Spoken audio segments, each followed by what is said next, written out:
Action romantic ছবি বেশি বানাই। এই সিনেমাটার ভিতরে অ্যাকশন রোমান্টিক কমেডি সবকিছুই আপনারা পাবেন। আর দেশের জন্য তো অবশ্যই মেসেজ থাকবে। আমি পিছে ডার্ক হল সিনেমা বানিয়েছি, আপনারা দেখছেন। ডার্ক হল সিনেমা তো সবাই দেখছেন, এখানে দেখছেন না যারা সাংবাদিক আছেন? মেসেজ ছিল বাংলাদেশের জন্য, তো অবশ্যই তসনসও বাংলাদেশের জন্য মেসেজ থাকবে, সমাজের জন্য মেসেজ থাকবে। আর গল্পটা ববি আপু অসংখ্য পছন্দ করেছে, সে বলছে এটা প্রত্যেক পাড়ে পাড়ে মেসেজ আছে, তো একটু ওয়েট অ্যান্ড সি। আপনি আরেকটা বক্তব্য বলেছিলেন যে আপনি যদি কাজ করেন দেশের বাইরে নায়িকা নিয়ে কাজ করবেন, মানুষের নায়িকা নিয়ে কাজ করবেন, কিন্তু এবার একটু ভিন্ন কেন?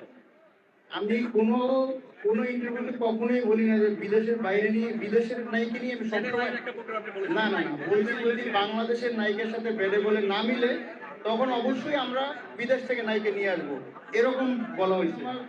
সিনেমা আমরা টাকা দিয়ে কেন দেখি? আনন্দ পাওয়ার জন্য। একটু একটু সময় যখন আমাদের হাতে থাকে, যারা সিনেমা, বাংলা সিনেমা যারা দেখি, তারা অবশ্যই একটু আনন্দ নেওয়ার জন্য, একটু সময়টাকে উপভোগ করার জন্য সিনেমা দেখি। তো শুধু রোমান্টিক নয়, একটা সিনেমার ভিতরে সবকিছুই থাকা দরকার।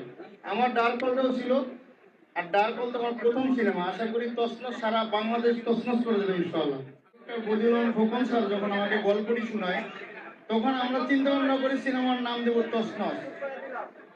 কারণ আপনি যখন একটা অ্যাকশন সিনেমা দেখবেন, তখন নামটা অ্যাকশনের মতোই হতে হবে। তো ওই জায়গা থেকেই সিনেমার নাম দেওয়া তছনছ। মুন্না খান শুধু অভিনেতা না, মুন্না খান একজন প্রযোজক। মুন্না খান মাল্টিমিডিয়া প্রযোজনা প্রতিষ্ঠান থেকে 100 মিউজিক্যাল ফিল্ম এর উপরে রিলিজ আছে, করা আছে মুন্না খান মাল্টিমিডিয়া ইউটিউব চ্যানেলে। আমার একটি নাটকের চ্যানেল আছে মুন্না খান ড্রামা। যেহেতু প্রযোজনা করি, আমার বাংলাদেশে কোনো বিজনেস নাই, আমি বাইরে বিজনেস করি।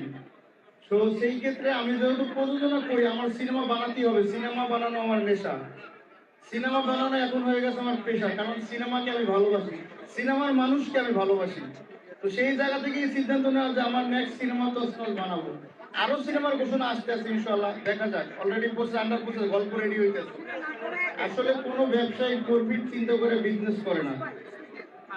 ব্যবসায় লাভও আছে, লসও আছে, এই হিসাব করে আমরা কাজ করি। সিনেমায় ইয়াসমিন হক ববি আছে, সুপার হিট নায়িকা, একদম প্রথম সারির নায়িকা। আমাদের মিশা ভাই আছে, আলেকজান্ডার বউ আছে, একদম নিচ থেকে উপর পর্যন্ত আসছেন। কতগুলো ব্যানার দেখছেন, নীল ব্যানার, কতগুলো শিল্পী আছে। তো বাজেটটা এখনই বলা যাইতেছে না, একটু ওয়েট করেন, সময় সব বলে দেবে। আমি বারবার বলছি ভাই, আমি একজন সাকিবিয়ান। সাকিব ভাই আমার গর্ব, সাকিব ভাই আমার প্রেরণা। আমি কখনো সাকিব ভাইয়ের সাথে টক্কর দেওয়ার মতো কোনো সময় আমি চেষ্টাও করি না। আর যে বলবে সাকিব খানের সাথে টক্কর দেবে, সে বোকার সঙ্গে বাস করে। আমি যখন ডার্ক হল রিলিজ দিয়েছি তখনও বলছি ভাই, সাকিব খান 26 বছর কষ্ট করে ক্যারিয়ার করছে। তো সাকিব খানের প্রশ্ন না করাই ভালো আমি মনে করি, কারণ আমি নিজে একজন সাকিবিয়ান।